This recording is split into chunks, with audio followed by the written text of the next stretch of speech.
जब वही है ना कि बिना मतलब आधा ज्ञान बड़ा खतरनाक होता है। तो नीतीश कुमार वो आधे ज्ञान वाले व्यक्ति हैं। हुआ ये है कि बिहार में इतने मूर्ख नेता हैं, उसमें थोड़ा पढ़ा लिखा आदमी भी लगता है कि इससे बड़ा कोई ज्ञानी पैदा ही नहीं हुआ है। तो नीतीश कुमार को भी ये भ्रम हो गया है कि हमसे ज्यादा ज्ञानी कोई है ही नहीं। भाई नीतीश कुमार पढ़े लिखे व्यक्ति हैं, इसमें कोई दो मत नहीं है, बहुत होशियार समझदार आदमी है, लेकिन वो बिहार के एकमात्र पढ़े लिखे आदमी नहीं, उनसे बहुत ज्यादा पढ़ा लिखा आदमी भी इसी धरती पर हजारों की संख्या में है। नीतीश कुमार, आप 18 बरस से राज्य चला रहे हैं, आप देश में सबसे पिछड़े हैं और खड़े होकर कहते हैं कि हमने तो बड़ा अच्छा काम कर दिया। अगर अच्छा किया तो आप कम से कम केरल तमिलनाडु हो जाते। केरल तमिलनाडु तो छोड़िए, राजस्थान यूपी के बराबर हो जाते। तो एक पायदान भी 28 से आप 27 नहीं हुए, लेकिन अपना पीठ ठोके जा रहे हैं। तो उनका जो अहंकार है, यही चीज तो नीतीश कुमार को बर्बाद कर गया। नीतीश कुमार के बर्बादी का ये कारण है कि उस आदमी को अहंकार हो गया कि मुझे सब मालूम है और मुझे जनता हटा नहीं सकती है, जनता किसी को वोट दे बैठूंगा मैं ही।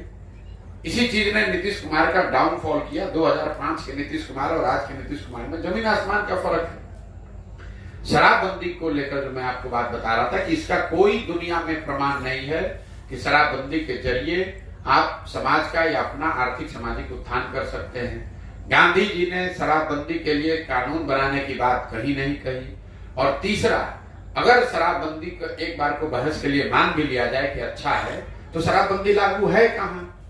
शराबबंदी के नाम पर तो खाली शराब का दुकान बंद हुआ, होम डिलीवरी चालू हो गया। बिहार की गरीब जनता का हर साल 15,000 से 20,000 करोड़ का नुकसान हो रहा है। हर गांव में 10-15 बच्चे अवैध शराब के कारोबार में जुड़ गए। और ये पैसा जो नुकसान हो रहा है जा कहां रहा है? ये बिहार के भ्रष्ट शराब माफिया और अफसरों के जेब में जा रहा है। बच्चे शराब का कारोबार कर रहे हैं, गलत काम में लग रहे हैं। पूरे जितने नेपाल से लगते हुए एरिया हैं, उसमें जहां जाइए गांव में लोग बता रहे हैं इस तरह के ड्रग्स का कारोबार हो रहा है जो बिहार ने कभी देखा नहीं है।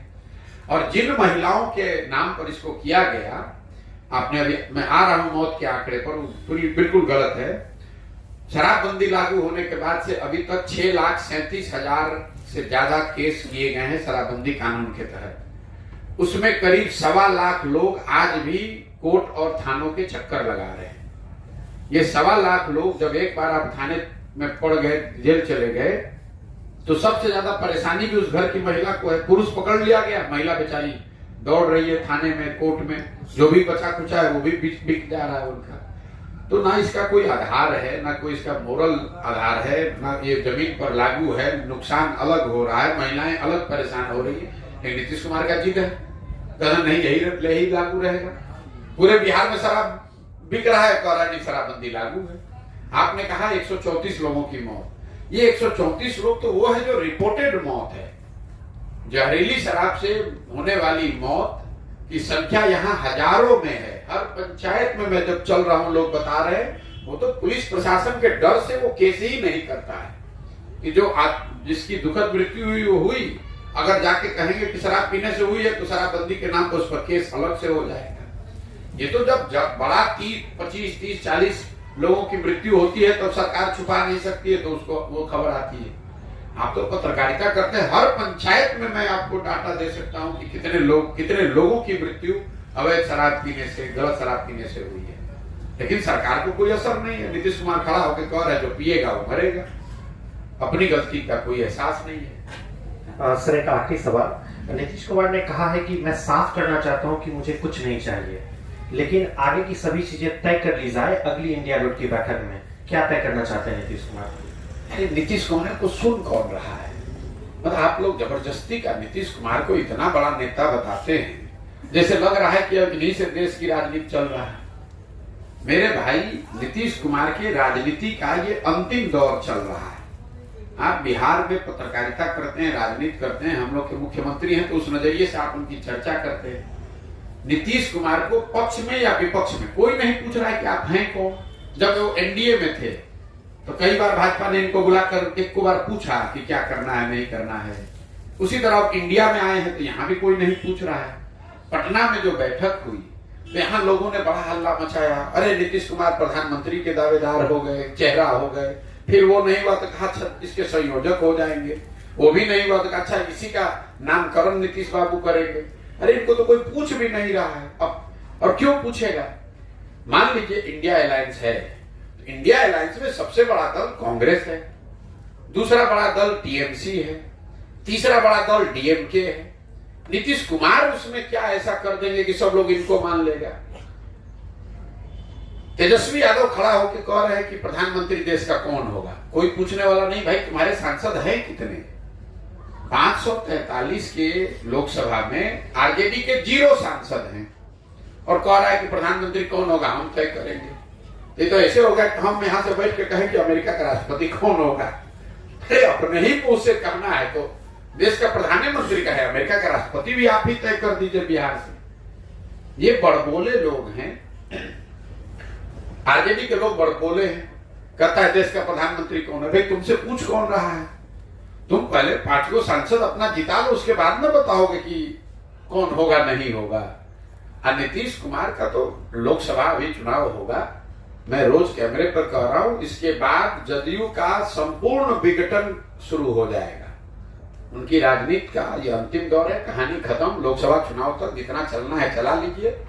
उनके दल में आप देखिएगा इतनी भगदड़ मचेगी लोकसभा के बाद। उस दल का अगर विघटन न हो जाए तो आप हमको बुला लीजिएगा, हम कैमरे पर नीतीश कुमार से खड़े होकर माफी मांग लेंगे। उनके दल का विघटन होना ही होना है लोकसभा चुनाव तक, जितना चलना है चल लेंगे। बहुत बहुत धन्यवाद। सर जब नीतीश कुमार जी एनडीए में होते हैं तो विशेष राज्य का दर्जा का मांग करते हैं, इसको सर आप कैसे देखते हैं, इसका क्या? तो हमको क्या देखना, आपने तो सवाल ही में जवाब दे दिया कि जब जिसके साथ रहेंगे उसके अनुसार अपनी अंतरात्मा को फाइन ट्यून कर लेते हैं। जब मोदी जी के साथ थे तो उनको विशेष राज्य का दर्जा एक बार भी उनके मुंह से गलती से भी नहीं निकला।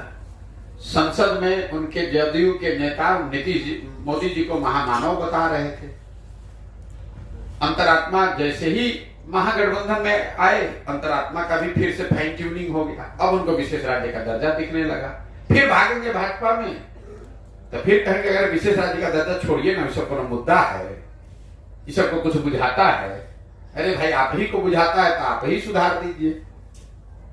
जिस आदमी को कुछ नहीं बुझाता है उसको पूरी दुनिया मूर्ख दिखती है। तो नीतीश कुमार को सब मूर्ख दिखता है, इसलिए उनको अपनी समझ नहीं रही है। नीतीश कुमार का उम्र हो गया, 75 साल से ज्यादा उनकी उम्र हो गई, सामाजिक राजनीतिक तौर से घिर गए। क्या बोल रहे हैं उनको खुद नहीं पता है। विधानसभा में खड़े होकर जो उन्होंने वक्तव्य दिया, पूरे देश में हंसी के पात्र बने और पूरे बिहार के लोगों को शर्मसार किया। फिर खड़े वो जो हुआ वो तो हुआ। अगले दिन जब उन्होंने माफी मांगी तो उनके माफी मांगने के तरीके को देखिए, उसमें भी उनको नहीं लग रहा है कि हंस रहे हैं कि रो रहे हैं कि सही में दुखी हैं कि खुश हैं।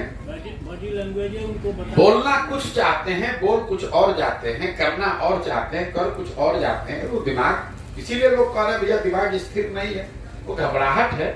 जब आप अकेले पड़ जाते हैं तो आपको इस तरह की घबराहट होने लगती है, जमीन खिसक गया है। उनको ये तो समझ है, अब उलूल जरूर कुछ से कुछ बोलते रहते हैं। कुछ उनका ज्यादातर बयान आप सुनिए, अरे छोड़िए ना, सब कोई मुद्दा है, अरे भाई इसको कुछ बुझाता है। हम पूछे भाई प्रशांत किशोर ने कहा है सीडी रेशियो के बारे में, तो कहेगा अरे इनको कुछ बुझाता है।